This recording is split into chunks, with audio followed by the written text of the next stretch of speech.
Hi friends, நம்ம polity syllabus wise classes பார்த்துட்ருக்கோம். அதில் வந்து நமக்கு கடைசியாக வந்து சட்டத்தின் ஆட்சி நம்ம பார்க்கலாம். இது வந்து நமக்கு அதாவது சிலபஸில் டைரெக்டாகவே கொடுத்துருக்காங்க. இது நமக்கு கொஞ்சமாக தான் வரும், சரிங்களா? குரூப் 4 இது கம்மியாகவே படித்தாலே போதும். அந்த இம்பார்ட்டன்ட் பாயிண்ட்ஸ் மட்டும் நம்ம பார்க்கலாம்.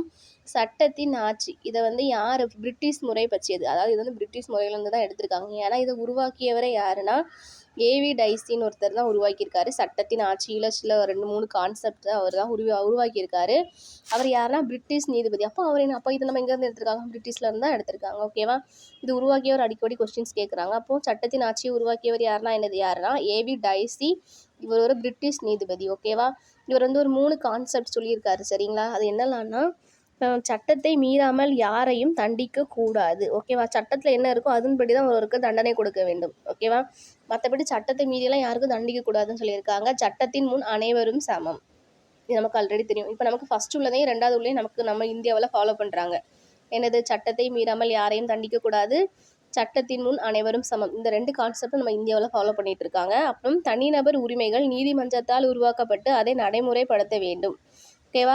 அப்போது ஒரு தனிநபரோட உரிமையை வந்து நீதிமன்றம் தான் உருவாக்கி அதை அவங்களே நடைமுறைப்படுத்தணும் அப்படின்னு சொல்கிறாங்க. ஓகேவா? இப்போ இது வந்து நமக்கு கொஞ்சம் ப்ரீஃபாக கொடுத்துருக்காங்களா? இதே ஒரு 3 ஷார்ட் வேர்டாக கொடுத்துருக்காங்க பாருங்கள். சட்டத்தை மீறாமல் யாரையுமே தண்டிக்கக்கூடாதுன்னா அப்படின்னு கொடுத்துருக்காங்கன்னா சட்டத்தின் மேலாதிக்கம் அப்படின்னு கொடுத்துருக்காங்க.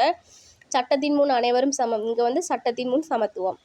பார்த்தீங்களா? அது கொஞ்சம் ப்ரீஃபாக கொடுத்துருப்பாங்க. இது கொஞ்சம் ஷார்ட் வேர்டு மாதிரி கொடுத்துருப்பாங்க. இதே லைட்டாக பார்த்து வச்சுக்கோங்க. அப்புறம் அங்கே வந்து என்னது? தனிநபர் உரிமைகள் நீதிமன்றத்தால் உருவாக்கப்பட்டு அதை நடைமுறைப்படுத்த வேண்டும். இங்கே வந்து நீதிபதியால் உருவாக்கப்பட்ட அரசியலமைப்பு அப்படின்னு சொல்லி ஷார்ட்டாக கொடுத்துருக்காங்க. ஓகேவா?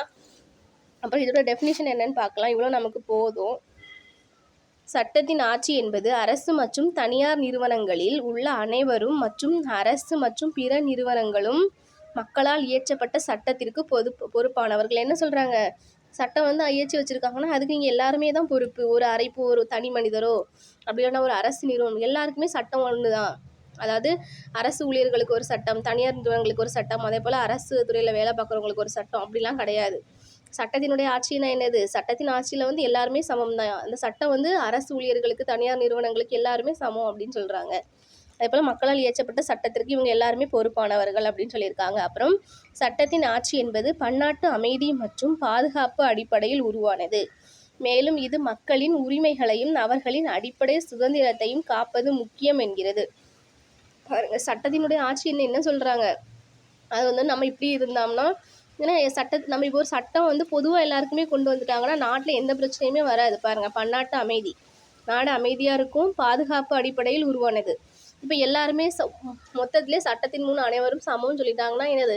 அவங்களுக்குள்ளேயே வேற எந்த ஈகோ பிரச்சனை எதுவுமே வராது. மக்களுக்குள்ள அடியும் சரி, அவங்க வந்து பெரிய ஆள், இவங்க பெரிய ஆள் அப்படின்னு சொல்லி எதுவுமே வராது. மேலும் இது மக்களின் உரிமைகளையும் அவர்களின் அடிப்படை சுதந்திரத்தையும் காப்பது முக்கியம். இப்போ ஒரு அடிப்படை உரிமை இருக்குன்னா அது இந்தியாவில் எல்லா மக்களுக்குமே ஒரே அடிப்படை உரிமை தான். ஓகேவா? இவங்களுக்கு அது அவங்களுக்கு இந்த அடிப்படை உரிமை அந்த மாதிரிலாம் கிடையாது. அப்போது சட்டத்தின் முன் அனைவருமே சமம்னு சொல்கிறதுக்காக தான் சட்டத்தின் ஆட்சிங்கிற கான்செப்டில் ஏவி டைசி அவர்கள் வந்து இந்த ஒரு 3 கான்செப்டை சொல்லிட்டு போயிருக்காங்க. ஓகேவா? அதில் வந்து ஃபஸ்ட்டு செகண்டும் சட்டத்தை மீறாமல் யாரையும் தண்டிக்கக்கூடாது, சட்டத்தின் முன் அனைவரும் சமம், இந்த 2 கான்செப்டும் நம்ம இந்தியாவில் ஃபாலோ பண்ணுறாங்க. இதுவும் கேட்பாங்க. இந்த 3 கான்செப்டில் வந்து இந்தியாவில் என்ன ஃபாலோ பண்ணுறாங்கன்னு சொல்லி கேட்பாங்க. ஃபஸ்ட்டு 2 கான்செப்டும் ஃபாலோ பண்ணுறாங்க. ஓகேவா?